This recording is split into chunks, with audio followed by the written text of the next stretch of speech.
President Bola Ahmed Tinubu has placed a temporary ban on all public-funded foreign trips for all federal government officials.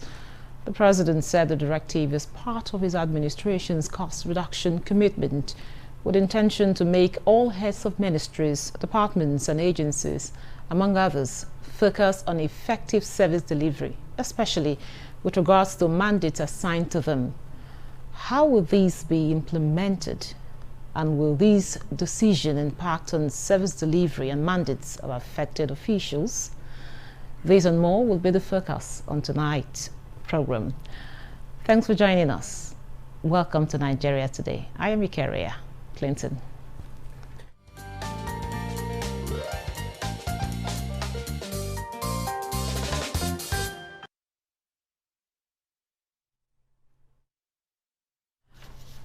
Well, joining us to discuss the reducing the cost of governance is an economist and public affairs analyst, Aliyu Shuaib Bani. He's joining us via Zoom from Kwara State. Mr. Aliyu, welcome to Nigeria Today. Thank you so much. Now, I know you heard me during my the introduction, the president directive on banning all, the foreign trips or funding of foreign trips for government, federal government officials. What do you think this directive, what impact will it have on the cost of governance in Nigeria? Well, good evening, NTA, and good evening, viewers. Ramadan Kareem. Thank you so much for inviting me for this program. Cost of governance in Nigeria. The cost of governance in this country has gone beyond the power of government. And it bestows on government to come out and find solutions. Solutions on the cost of government has already been undertaken by the present government, led by His Excellency President Ahmed Bola Tinubu. Before Mr. President came in, we have realized that Nigeria is completely indebted. Our revenue is lower than our expenditure. He deemed it fit to direct Nigeria at the right path. And the only way we can do that is by looking into our government, into our system of government. In order to reduce the cost of government and to make sure that our revenue is more than our expenditure. A country that spends more than what it gets, then we are moving towards doom. To avoid that, we need to look into some issues. Issues such as, one, revisiting our system of government. In Nigeria today, we are practicing democracy that imbibes presidential system imported from the United States of America. This presidential system of government has three tiers. In order for us to reduce the cost of governance, we need to look into it critically. The executive arm, if you look at it, which consists of the ministers, special advisors, so many of them. We now have the National Assembly that is bicameral, the Senate and the House of Representatives. We now come back to the judiciary. For us to reduce the cost of governance, we need to look at the presidential system that suits our culture. One, the National Assembly. Instead of having bicameral, we can have a unicameral system. If it is House of Reps, we stay with House of Reps. If it is Senate, we stay with Senate. Two, even if we stay with them, we need to look at the allowances. We need to bring them so that whenever there are crucial meetings and decisions to be taken at the National Assembly, it is when they will go for a meeting and go back. It shouldn't be a regular process. That will reduce the cost of governance on that ground. Then, number two, very importantly, we also have to look at the, streamlining the bureaucracy of this country. The bureaucracy is so wide. And we want to thank His Excellency President Tinubu for actually looking into Orasaya report that was given to us during Jonathan's regime. If you look at that report very well, governance bureaucracy is so wide. So many ministries, so many departments, so many agencies. So we thank God the National Assembly. Mr. Shuaib, I do understand the angle you're coming from and where you're going from, but tell us, how can government agencies streamline operations, to reduce costs without sacrificing efficiency? Ma'am, come again. It's not clear. Can government agencies, streamline their operations to reduce costs without sacrificing efficiency? Yes, that is a very important thing. They need to streamline it so that there are some of those unnecessary MDAs that need to be scrapped off. Then those that are necessary and overlapping, they need to bring them together so that it will become a little bit not so wide.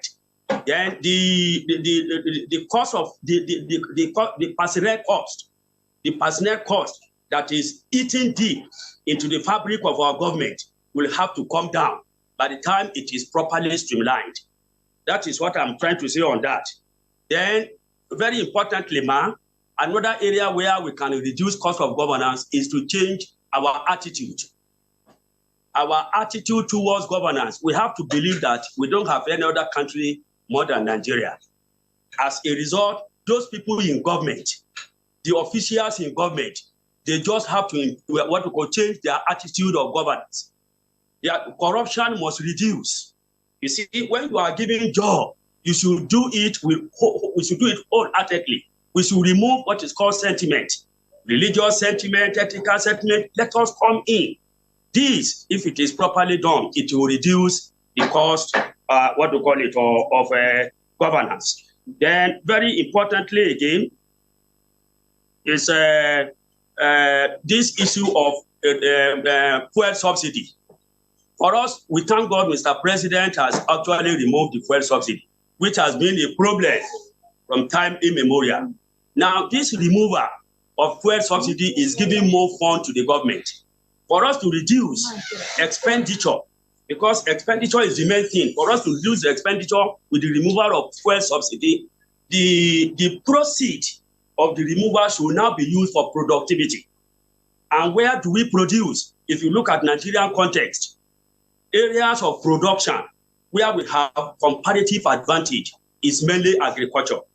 We come out, we subsidize the money realized from the subsidy. Much of the money can be put into agriculture. Then there will be more productivity. Employment will be in, then people will go, people will be engaged, our graduates will be engaged. So then number two, these solid minerals. The proceed that we have... Thank you very much, Mr. Shuaib. I'll come back to you. Now, joining us in the studio is an economist, management scholar, and sustainability expert, Dr. Chinonso Stanley Ndukwe. You're welcome to Nigeria today. Thank you very much for this privilege. Now we are actually talking about reducing the cost of governance, and of course, recently the president, banned all foreign trips, funded foreign trips for all federal government officials. Now we are talking. In your own opinion, what impact will this directive have on cost of governance in Nigeria? Thank you very much for that beautiful question. First of all, we have an economic challenge here. And any steps that could reduce the expenditure on travel or international movements like this, it will positively, lead to saving and also make the executives and the ministers much more, home based, because they are nominated for thinking, to think about the solutions to most of our challenges in Nigeria. Both those who are in the Ministry of Health, Agriculture, and Water Resources, their interest right now should be how to solve the problems we have at home. Traveling right now is not the best. So it's going to save costs. It's going to also make them think better ways to solve our challenges here.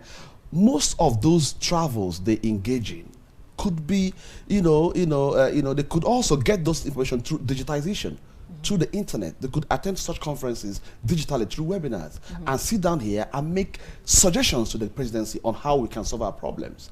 So such step by the presidency is commendable.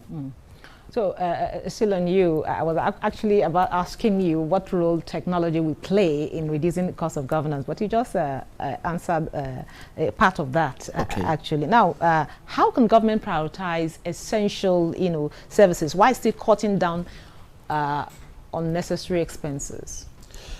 The thing here is we are not having enough public-private partnerships. The ministries are not just there to pay salaries to civil servants. They should be creative enough to get involved with what we call the internal economy. Those markets, those local sectors are not they're not involved in government, which is quite poor. We need to get involved with the people. We need to get involved with businesses. Ministries should strike joint ventures, businesses. Make sure they have synergies that could build our communities. For example, we have the issue of problem of productivity in terms of agronomy, for example. The agricultural minister, for example, should invest with the agriculturists and the farmers. Find out the ways government can get in touch with these people and build production of food in many ways. These are the things they should be thinking of doing. We do that, they will solve problems. We have a challenge of lack of productivity, and that's the problem we have generally. In most of my conversations with scholars, I keep saying Nigeria's problem is not just leadership. It's lack of involvement with the people. We have many creative people in different sectors, in the ICT, in the agro sector, in the media sector, but they are not well supported by government. There's no synergy. The essence of government is to build the people, build the communities, build the businesses, find out who is doing what, and find out how to support them with the funds we have within the ministries. If we do that, the issue of cost of governance will not be a problem, because these ministries are now becoming more productive, creating more jobs, involving themselves with what is happening in the communities. So that's why people are challenged. They're saying that the government spends a lot on the ministries, because what they are getting, they are not using it or utilizing it to build the people. So that's the problem we are having today. Thank you very much. This is Still Nigeria Today. We'll take a short break now and listen to the reaction from Nigerians on the initiative, on the directive rather. Please don't go away.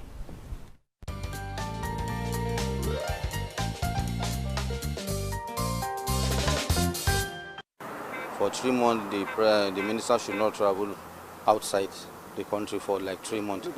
Maybe he would have seen 1 or 2 things that by them going out or traveling out of the country, I don't know, maybe there's something that he saw which maybe it will not help the country. That is why he now put that embargo for them. It's not every engagement that one has to physically be there. So let's explore other avenues that we don't have to travel. We can do teleconferencing and other avenues whereby ministers or even government officials or everyone can attend to issues without having to be there physically, because it costs more. It's unsafe for the environment because of emissions and so on. I think it's a welcome development. At least we can save money, because if they travel outside Nigeria, they are using foreign currency. And here in Nigeria, I think today Naira is 1,400. So I think Naira is a little doing well. And if they can stay put in the country for 90 days, we will save some money.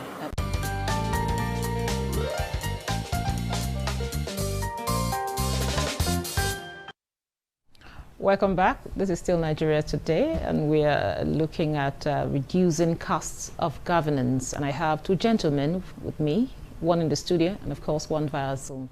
So, Shuaib, you heard the reaction of people there. Now, the ban is just for 3 months. Beyond 3 months, what would you, advise? What would you want to see? I mean, when the ban is over? Well, although your question is not clear, but what I will now come out to say, what do we think government can do more to reduce cost of governance? Yes. I will now come out to say, what do we think government can do to reduce cost of governance? Yes, number one, our budget system.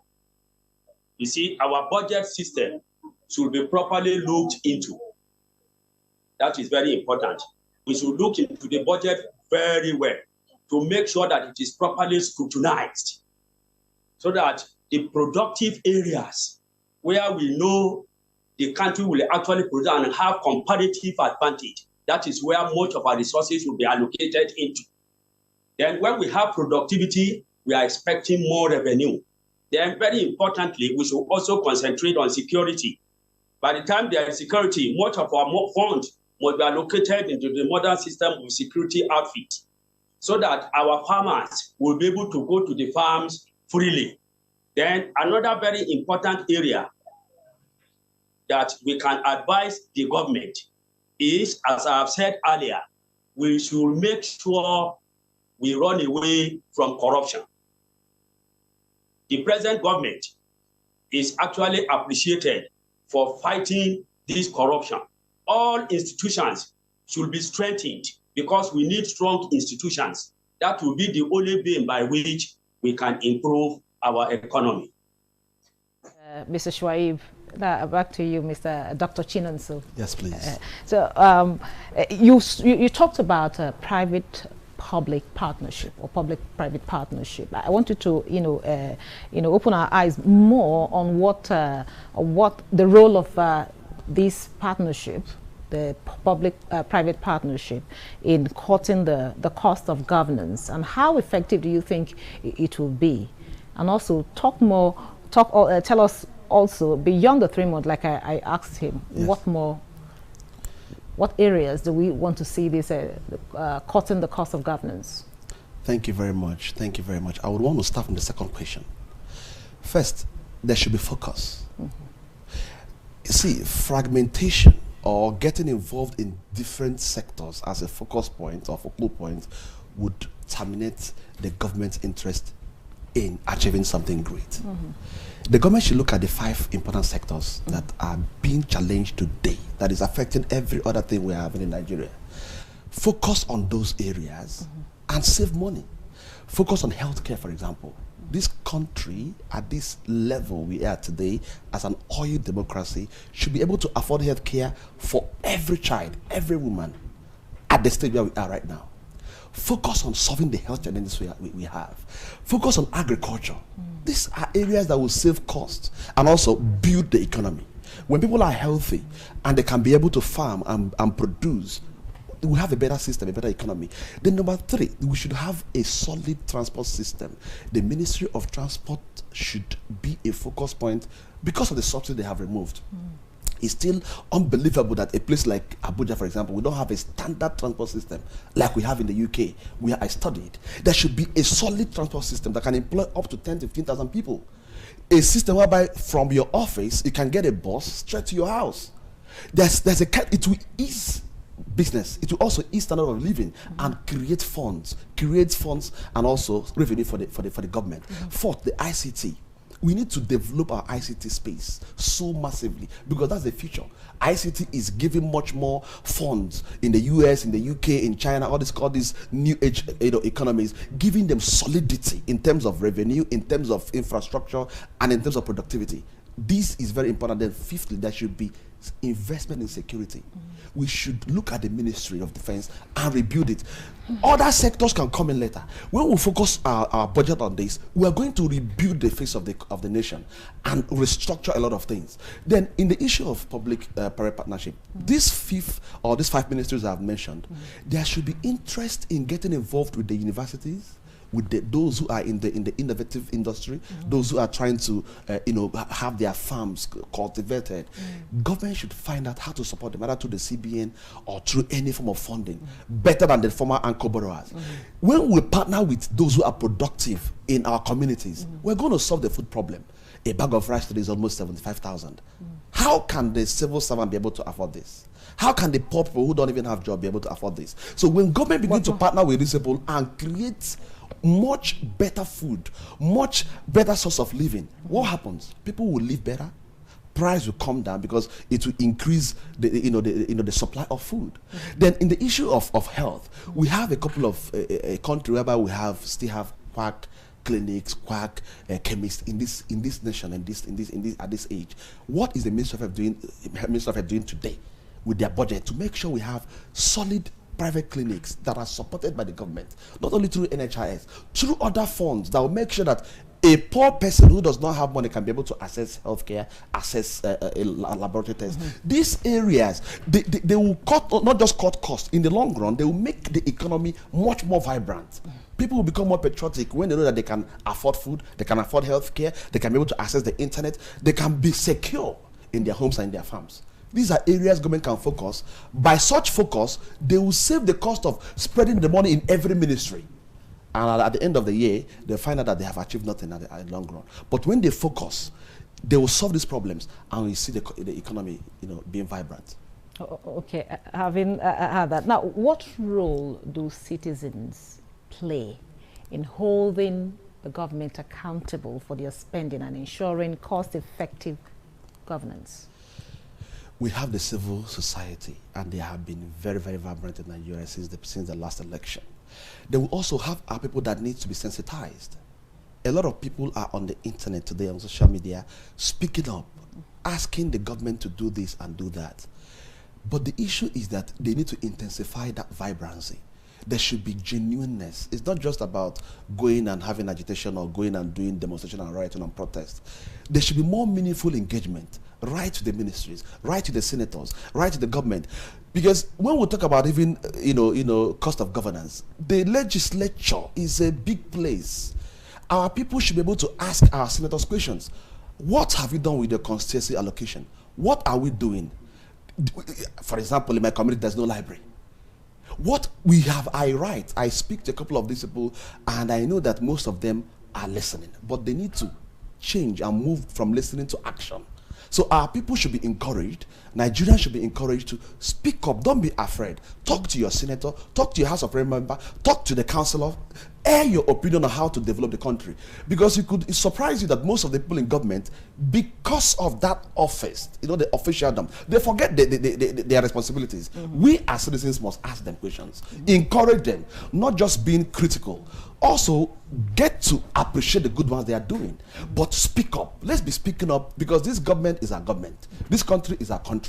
Most countries in the West were built by the people, by their commitment, by their interest in making sure that the government is progressive and positive. So I think our people should wake up and do more. Thank you very much, Dr. Chinonso Stanley Ndukwe. He's an economist, management scholar, and a sustainability expert. Thank you for your time and your thoughts. It's my pleasure. Thank you. And also, we also had Aliyu Shuaib Boni, who is an economist and public affairs analyst. Thank you for your time and your contribution. Thank you for your time. So much, ma. It's a pleasure. And thank you for being part of the program. Don't forget, Nigeria Today is weekday at 7:30 p.m. on NTA News 24. You can also watch this episode and others on www.youtube.com/NTA News 24 Hub. Thank you for watching. I am Ikaria Clinton. Goodbye.